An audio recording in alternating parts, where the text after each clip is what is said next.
मधुबन के बाबा, मधुबन के बाबा मुरली वाले, आपका क्या कहना, आपका क्या कहना। ओम शांति।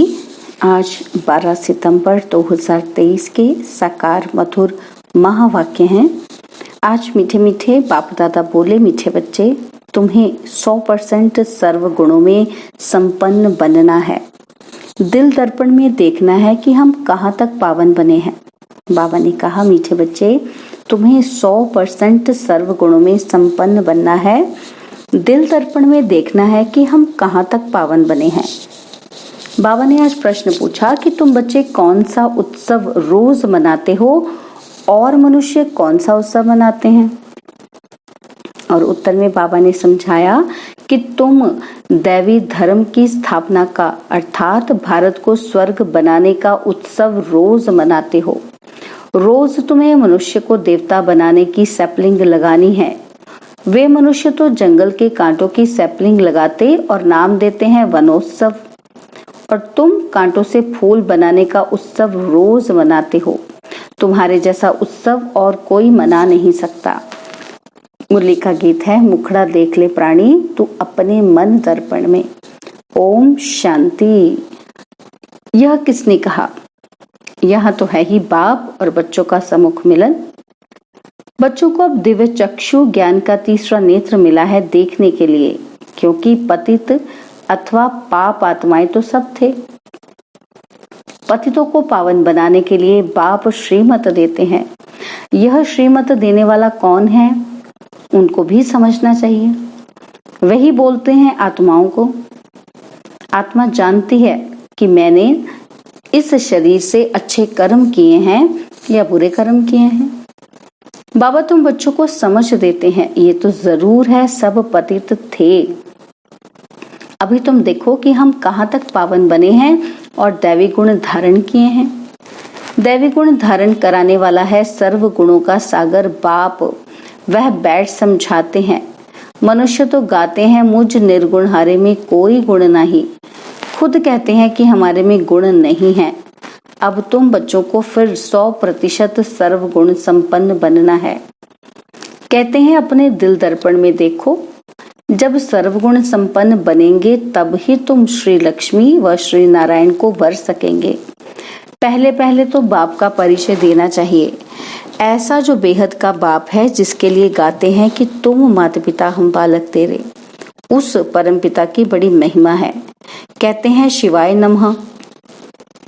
अब वह तो स्वर्ग का रचयिता है, जरूर हमको बाप से स्वर्ग का वर्षा लेने का हक है।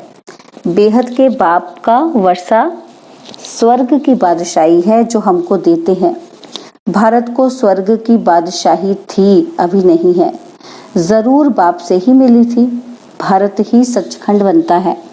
सच शिव बाबा का ये जन्म स्थान है, यह कोई नहीं जानते। शिवरात्रि गाई जाती है, वह कौन सी?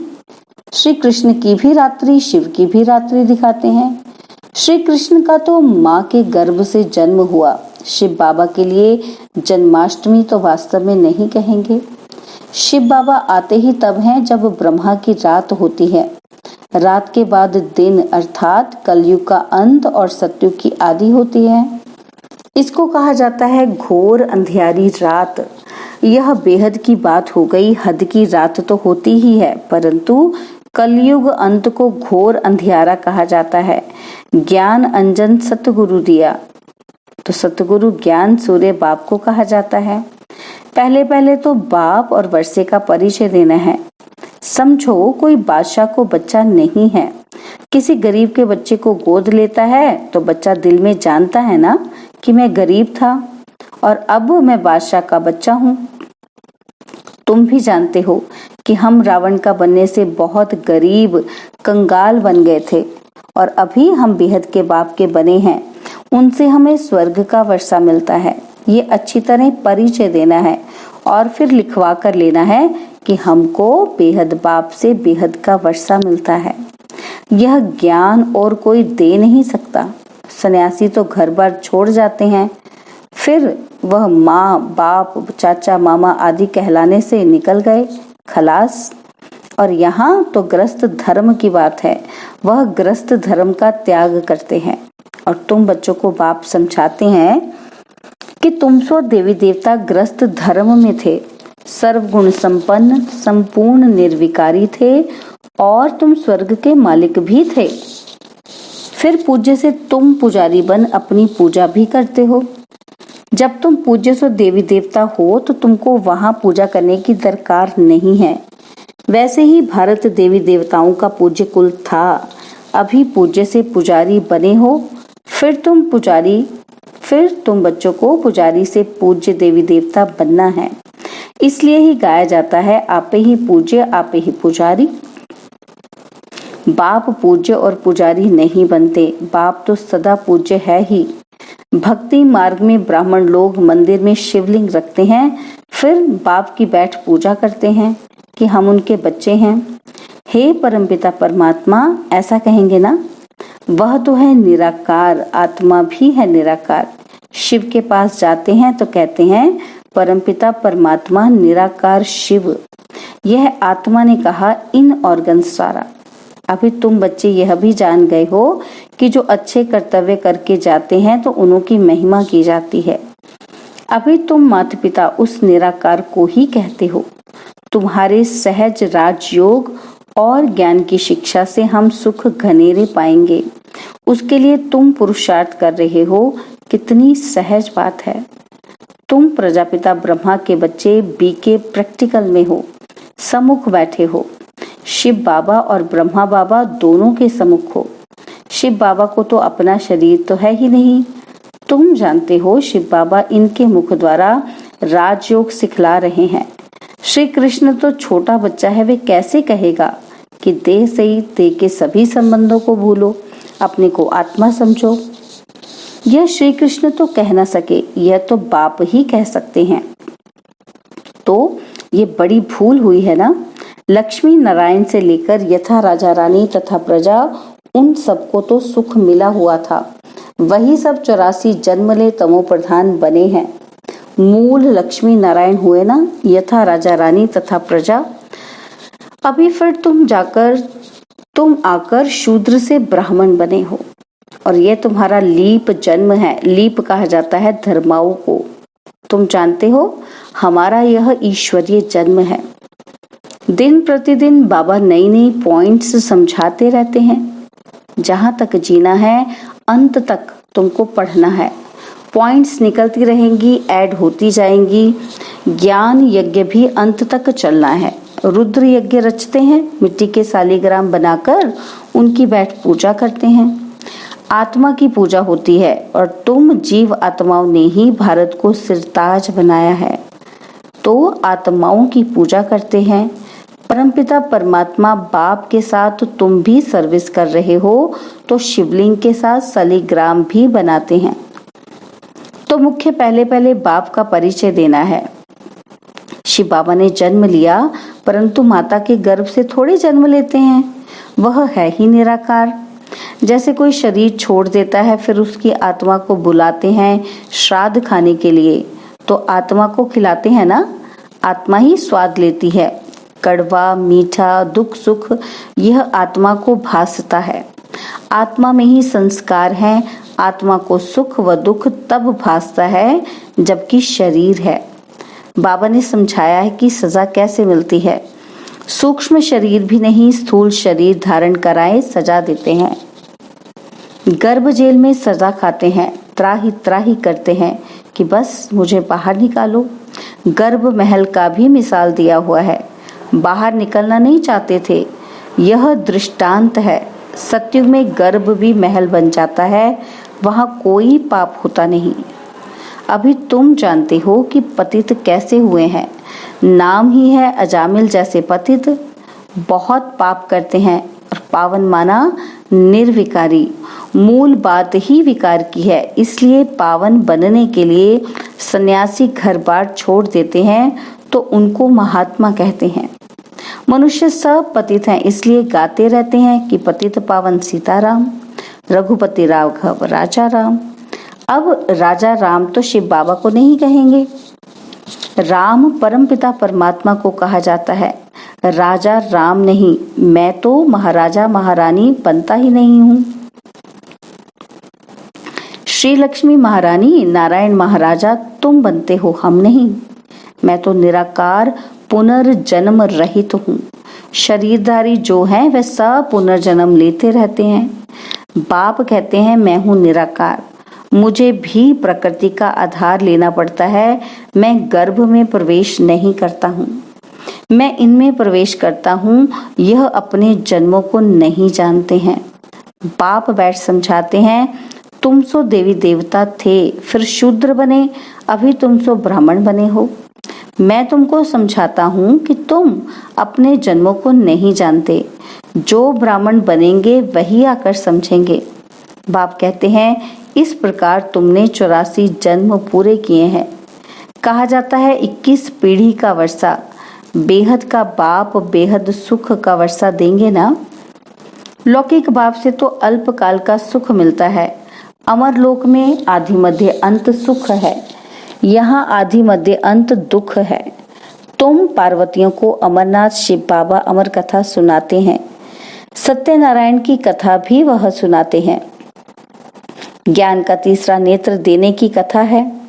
भारतवासी सदा सुखी थे, बहुत पवित्र थे। पवित्रता हेल्थ वेल्थ थी। कभी कोई बीमार नहीं पड़ते थे। नाम ही है स्वर्ग। भारत प्राचीन स्वर्ग था और कोई धर्मखंड आदि वहां नहीं थे। झाड़ का थुर तो होगा ना। थुर में कौन रहते थे? बरोबर देवी देवताओं के चित्र हैं। वह था फाउंडेशन, परंतु अपने को देवी देवता धर्म वाले कहलाते नहीं। अभी उन्हों की राजधानी स्थापन हो रही है। तुम सत्युग का राधे कृष्ण का जोड़ा बन सकते हो। आओ तो हम आपको समझाएं। तुम सच सच स्वर्ग का प्रिंस कैसे बन सकते हो? इस समय तो सब पतित हैं, कोई भी युक्ति से लिख सकते हो। कहते हैं सब धर्म मिलकर एक हो जाएं, परंतु ये कैसे हो सकता? एक धर्म तो सत्युग में ही था। एक मत एक भाषा थी, ताली नहीं बजती थी। विश्व के मालिक थे और कोई धर्म नहीं था। वह कैसे बने, फिर और धर्म कैसे आए, ये कोई की बुद्धि नहीं चलाते हैं। तो जब बिल्कुल ही पतित बन जाते हैं तब ही पतित पावन बाप आते हैं और धर्म की पावन आत्माएं ऊपर से आती हैं। पहले धर्म स्थापक खुद आते हैं, फिर अपने पिछाड़ी औरों को बुलाते हैं कि आओ। उनको तो सतो रजो तमो में आना है। जो भी आते हैं सबको सतो रजो से फिर तमो बनना ही है। परंतु अभी तुम पति से पावन बनते हो। सब बुलाते हैं गॉड फादर आओ, आकर के हमको हेवन में ले जाओ।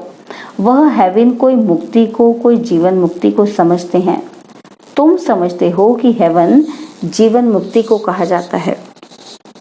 तुम्हारा सैपलिंग लग रहा है, वह फिर जंगल के कांटों का सैपलिंग लगा रहे हैं। रात दिन का फर्क है। उनका भी उत्सव मनाते हैं, वनोत्सव, झाड़ उगाने के लिए उत्सव मनाते हैं।